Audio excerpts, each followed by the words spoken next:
नमस्कार दोस्तों, स्वागत है आप सभी का आपके अपने YouTube चैनल सनोडिया 91 पर। दोस्तों, आज के इस वीडियो में हम पढ़ने वाले हैं वर्ल्ड ज्योग्राफी का एक बहुत ही इम्पोर्टेंट टॉपिक दोस्तों, विश्व के महाद्वीप। विश्व के महाद्वीप के टॉप 50 एमसीक्यू हम इस वीडियो में पढ़ने वाले हैं। दोस्तों, ये वर्ल्ड ज्योग्राफी का एक ऐसा टॉपिक है जिससे वनडे एग्जाम में 100% क्वेश्चन आने की संभावना रहती है। तो आइए दोस्तों, शुरुआत करते हैं क्वेश्चन नंबर 1 से। क्वेश्चन नंबर 1 है, उत्तरी अमेरिका के शीतोष्ण घास के मैदान कहलाते हैं। बहुत ही इंपॉर्टेंट क्वेश्चन है दोस्तों। मैंने आपको बोला है कि घास के मैदान जो है विश्व के सभी आपको क्या होना चाहिए, रटे होना चाहिए।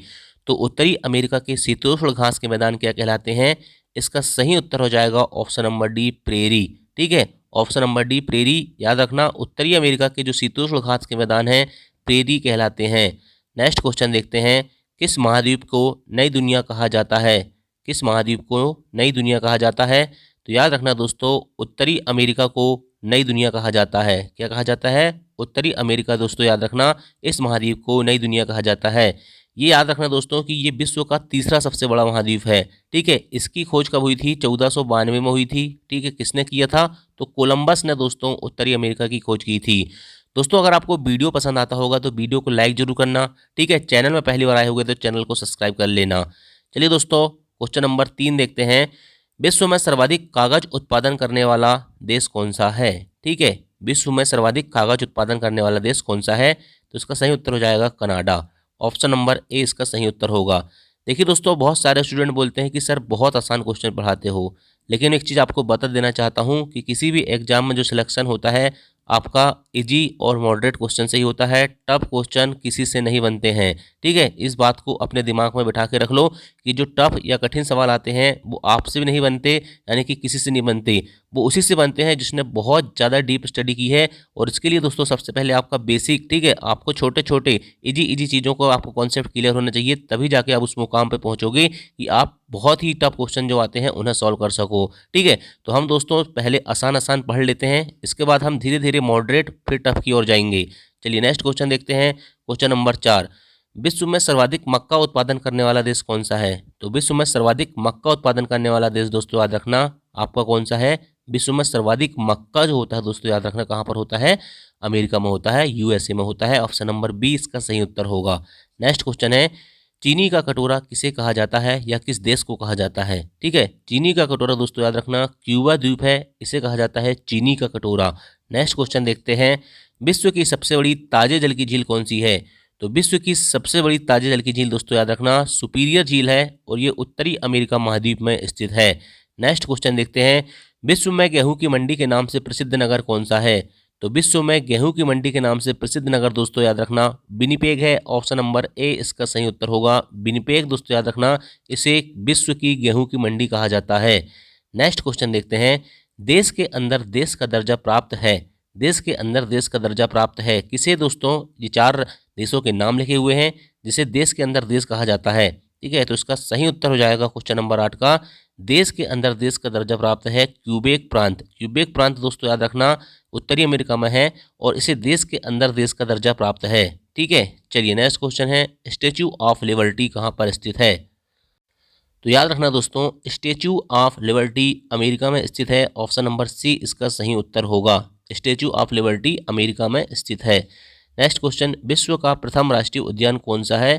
तो विश्व का प्रथम राष्ट्रीय उद्यान दोस्तों येलो स्टोन पार्क है। ऑप्शन नंबर डी इसका सही उत्तर हो जाएगा, येलो स्टोन पार्क। दोस्तों याद रखना ये वर्ल्ड का प्रथम राष्ट्रीय उद्यान है। नेक्स्ट क्वेश्चन है, विश्व में सबसे अधिक लंबी तटरेखा वाला देश कौन सा है? तो विश्व में सबसे अधिक लंबी जो तटरेखा है दोस्तों उसका दोस्तों नाम याद रखना देश का, उसका नाम है कनाडा। ऑप्शन नंबर बी इसका सही उत्तर होगा। नेक्स्ट क्वेश्चन है, किस जनजाति का बर्फ का घर इग्लू कहलाता है? तो किस जनजाति का बर्फ का घर इग्लू कहलाता है? याद रखना एस्किमो जनजाति का जो बर्फ का घर रहता है उसे इग्लू कहा जाता है। नेक्स्ट क्वेश्चन, प्रायद्वीपों का प्रायद्वीप किस महाद्वीप को कहा जाता है? तो याद रखना दोस्तों, प्रायद्वीपों का प्रायद्वीप कहा जाता है यूरोप महाद्वीप को। ऑप्शन नंबर ए इसका सही उत्तर होगा। नेक्स्ट क्वेश्चन है, सुरा और सुंदरियों का देश किसे कहा जाता है? सुरा और सुंदरियों का देश दोस्तों याद रखना फ्रांस को कहा जाता है। ऑप्शन नंबर ए इसका सही उत्तर होगा। नेक्स्ट क्वेश्चन, झीलों का देश किसे कहा जाता है? झीलों का देश किसे कहा जाता है? झीलों का देश कहा जाता है दोस्तों फिनलैंड को। ऑप्शन नंबर बी इसका सही उत्तर होगा। अगला सवाल है, यूरोप का भारत किसे कहा जाता है? यूरोप का भारत दोस्तों याद रखना इटली को कहा जाता है। ऑप्शन नंबर सी इसका सही उत्तर होगा। नेक्स्ट क्वेश्चन है, यूरोप का खेल का मैदान किसे कहा जाता है? तो यूरोप का खेल का मैदान स्विट्जरलैंड को कहा जाता है। ऑप्शन नंबर डी इसका सही उत्तर होगा। अगला सवाल है, भूमि और जलवायु की दृष्टि से लघु यूरोप किस देश को कहा जाता है? तो याद रखना भूमि और जलवायु की दृष्टि से लघु यूरोप कहा जाता है फ्रांस को। Option number A is a right answer. Next question है, किसानों का देश किसे कहा जाता है? तो किसानों का देश दोस्तों याद रखना फ्रांस को कहा जाता है। ऑप्शन नंबर ए इसका सही उत्तर होगा। किसानों का देश दोस्तों याद रखना ये यूरोप महाद्वीप में है फ्रांस, और फिर फ्रांस दोस्तों याद रखना यूरोप महाद्वीप में है, और यूरोप महाद्वीप में किसानों का देश फ्रांस को कहा जाता है। नेक्स्ट क्वेश्चन, समुद्र की रानी किसे कहा जाता है? समुद्र की रानी दोस्तों फ्रांस को कहा जाता है। ऑप्शन नंबर ए इसका सही उत्तर होगा। अगला सवाल है, पांच सागरों का पत्तन किसे कहा जाता है? तो पांच सागरों का पत्तन दोस्तों मास्को को कहा जाता है। ऑप्शन नंबर डी इसका सही उत्तर होगा। नेक्स्ट क्वेश्चन देखते हैं, फ्रांस को यूनाइटेड किंगडम से कौन अलग करता है? तो फ्रांस को यूनाइटेड किंगडम से दोस्तों इंग्लिश चैनल अलग करता है। इटली की गंगा किस नदी को कहा जाता है? तो इटली की गंगा दोस्तों याद रखना पो नदी को कहा जाता है। अगला सवाल है, विश्व का हीरा व्यापार का सबसे बड़ा केंद्र कौन सा है? तो विश्व का हीरा व्यापार का सबसे बड़ा केंद्र दोस्तों एंटवर्प बेल्जियम है। ठीक है, ये सब बाइलाइनर फैक्ट हैं, ये आपको याद रखना है। एकमात्र महाद्वीप जिससे विषुवत रेखा, कर्क रेखा और मकर रेखा तीनों रेखाएं गुजरती हैं, अफ्रीका महाद्वीप है। नेक्स्ट क्वेश्चन देखते हैं, कौन सी नदी मकर रेखा को दो बार काटती है? तो लिम्पोपो नदी दोस्तों याद रखना मकर रेखा को दो बार काटती है। नेक्स्ट क्वेश्चन, कौन सी नदी विषुवत रेखा को दो बार काटती है? तो कांगी नदी दोस्तों याद रखना विषुवत रेखा को दो बार काटती है। नेक्स्ट क्वेश्चन है, अफ्रीका के उफड़ घास के मैदान क्या कहलाते हैं? तो अफ्रीका के उफड़ घास के मैदान सवाना कहलाते हैं। Very very most important question है। अगला सवाल देखते हैं, सवाल नंबर 28, अफ्रीका के शीतोष्ण घास के मैदान क्या कहलाते हैं? तो अफ्रीका के शीतोष्ण घास के मैदान वेल्ड कहलाते हैं। नेक्स्ट क्वेश्चन, भूमध्य सागर को लाल सागर से कौन सी नहर जोड़ती है? तो याद रखना दोस्तों सुएज नहर दोस्तों भूमध्य सागर को लाल सागर से जोड़ती है। अगला सवाल, अफ्रीका के किस मरुस्थल में शुतुरमुर्ग चिड़िया पाई जाती है?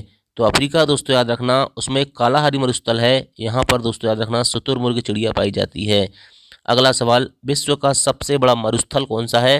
तो विश्व का सबसे बड़ा मरुस्थल दोस्तों सहारा मरुस्थल है, उत्तरी अफ्रीका महाद्वीप में स्थित है। नेक्स्ट क्वेश्चन है, स्वर्ण नगर किसे कहा जाता है? स्वर्ण नगर दोस्तों जोहान्सबर्ग को कहा जाता है, ये दक्षिण अफ्रीका में स्थित है। हीरो का नगर किसे कहा जाता है? हीरो का नगर किम्बरले को कहा जाता है, ये दक्षिण अफ्रीका में स्थित है। नील नदी का उद्गम स्थल दोस्तों याद रखना विक्टोरिया झील से नील नदी का उद्गम होता है। आसवान बांध किस नदी पर बना हुआ है? तो नील नदी पर दोस्तों याद रखना आसवान बांध बना हुआ है। नील नदी पर बसा सबसे बड़ा शहर कौन सा है? तो नील नदी पर बसा सबसे बड़ा शहर दोस्तों काहिरा है। नेक्स्ट क्वेश्चन है, अंध महाद्वीप किसे कहा जाता है? तो अंध महाद्वीप दोस्तों अफ्रीका महाद्वीप को कहा जाता है। एशिया और यूरोप महाद्वीप का जंक्शन किसे कहा जाता है? तो मिस्र को दोस्तों एशिया और यूरोप महाद्वीप का क्या कहा जाता है? जंक्शन कहा जाता है। वनों का देश किसे कहा जाता है? तो कांगो देश को दोस्तों याद रखना वनों का देश कहा जाता है। और पाम तेल की नदी किसे कहा जाता है? तो नाइजर नदी को दोस्तों पाम तेल की नदी कहा जाता है। विश्व में सर्वाधिक कॉफी कहाँ पर होती है? तो ब्राजील में दोस्तों सबसे ज़्यादा कॉफी होती है, इस बात को आपको याद रखना है। विश्व की सबसे लंबी पर्वतमाला कौन सी है? तो एंडीज पर्वतमाला विश्व की सबसे लंबी पर्वतमाला है। और इसी एंडीज की सबसे ऊंची चोटी कौन सी है? तो एकांकागुआ दोस्तों याद रखना एंडीज की सबसे ऊंची चोटी है। विश्व का कहवा का पात्र किस देश को कहा जाता है? तो ब्राजील को कहा जाता है। और विश्व की कहवा की मंडी किसे कहा जाता है? तो साओ पालो। याद रखना कहवा का पात्र कहा जाए तो ब्राजील, और कहवा की मंडी कहा जाए तो साओ पालो। नेक्स्ट है, विश्व का सर्वाधिक मांस निर्यातक देश कौन सा है? तो अर्जेंटीना विश्व का सर्वाधिक मांस निर्यातक देश है। विज्ञान के लिए समर्पित महाद्वीप कौन सा है? तो याद रखना अंटार्कटिका महाद्वीप विज्ञान के लिए समर्पित महाद्वीप है। श्वेत महाद्वीप किसे कहा जाता है? अंटार्कटिका दोस्तों याद रखना इसे श्वेत महाद्वीप कहा जाता है, क्योंकि यहाँ पर बर्फ ढकी रहती है। गतिशील महाद्वीप किसे कहा जाता है? तो अंटार्कटिका को गतिशील महाद्वीप कहा जाता है। अब इसे गतिशील महाद्वीप क्यों कहा जाता है दोस्तों अंटार्कटिका को? देखिए ऐसे सभी क्वेश्चनों के बारे में मैं एक्स्ट्रा चीज़ बताने की कोशिश करता हूँ, लेकिन दोस्तों ये वन लाइनर फैक्ट हैं, ठीक है, ये आपको क्या करना है, रटना है। दोस्तों समझने के लिए भी हमारे पास समय है, ठीक है, लेकिन मैं चाहता हूँ कि आप कम से कम पहले इन फैक्टों को याद कर लें तो समझने में फिर आपको आसानी होती है। अब जैसे गतिशील महाद्वीप मैंने बता दिया, अंटार्कटिका को क्यों कहा जाता है, क्योंकि दोस्तों याद रखना अंटार्कटिका में बर्फ है और यहाँ गर्मी और शीत ऋतु में क्या होता है, गर्मी में जब बर्फ पिघल जाती है, ठीक है, तो क्या होता है, इसका आकार बदल जाता है, और शीत ऋतु में जब बर्फ जम जाती है तो उसका आकार बदल जाता है। इसलिए इसलिए कहा जाता है कि गतिशील महाद्वीप है, मतलब इसका आकार बदलते रहता है। नेक्स्ट है, ये हो गया आपके टोटल क्वेश्चन। ठीक, तो चलिए दोस्तों, वीडियो पसंद आया होगा तो वीडियो को लाइक कर देना यार, ठीक है। चैनल में पहली बार आए होगे तो भाई साहब चैनल को सब्सक्राइब कर लेना, ठीक है। मैं रोज आपके लिए इसी तरह के शानदार क्वेश्चन लेकर आता रहूँगा, टॉपिक वाइज क्वेश्चन लेकर आता रहूँगा। थैंक यू, जय हिंद, जय भारत।